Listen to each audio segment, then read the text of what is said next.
Сәлем баршаңызға, арнама қош келдіңіздер. Ораза айы мүбәрәк болсын.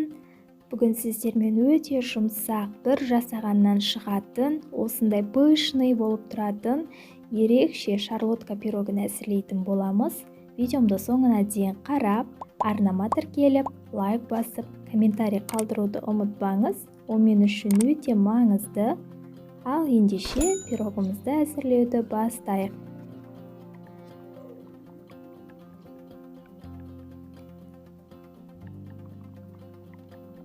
Ыдысымызға жұмыртқамызды және шекерімізді салып, әппақ масса болып көпіргенше 5 минуттай миксерлейтін боламыз. Бұл процесс біздің пирогымыздың көтерілуіне тікелей байланысты болғандықтан, асықпай, барынша видеодағыдай қылып көпіргенше араластырыңыздар.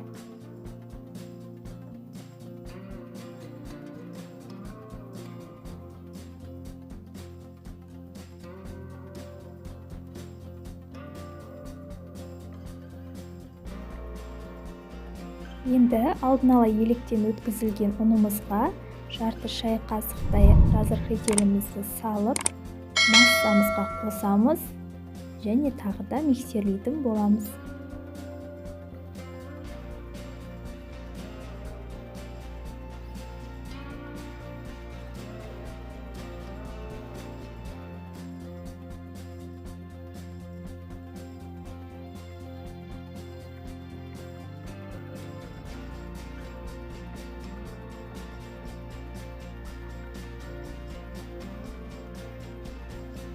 Міне бізде видеодағыдай консистенция пайда болу керек.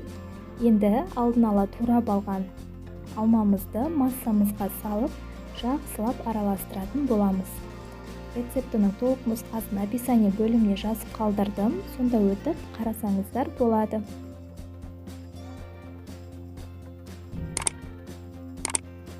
Бұл пирогты әркім өз қалауынша жасайды. Мен барлығын осылай араластыруды жөн көрдім. Алдын ала тапамызды майлап алып, енді үстіне массамызды салып, бір келкі етіп жаятын боламыз. Менде 24 см көлеміндегі кольцо. Массамызды құйып болғанша пешімізді алдын ала 180 градуста қыздырып қоямыз. Содан соң пирогымызды 40-45 минутта қызып тұрған пеште пісіріп аламыз. Мінекей пирогымыз пісіп шықты. Дәл осы күйінде немесе мен сияқты бетінен қант ұнтағымен безендіріп, дастарханға кесіп ұсына берсеңіздер болады. Шаймен ішкенге өте керемет пирогтардың бір түрі. Міндетті түрде осы рецепт бойынша жасап көріңіздер. Кеңес беремін, аз болсын. Және де ескерте кететін бір жайт, пирогты печкаға салғаннан соң піскенше печканы ашпаңыздар. Сол кезде сіздердің пирогтарыңыз осылай бір қалыпты, бір тегіс болып пісіп шығатын болады. Достар, видеомды соңына дейін көргендеріңізге рахмет. Сіздермен болған Ариана. Арнамда жаңа көрермен болсаңыз лайк басып, комментарий қалдырып, алдағы жаңа рецепттердің алғашқы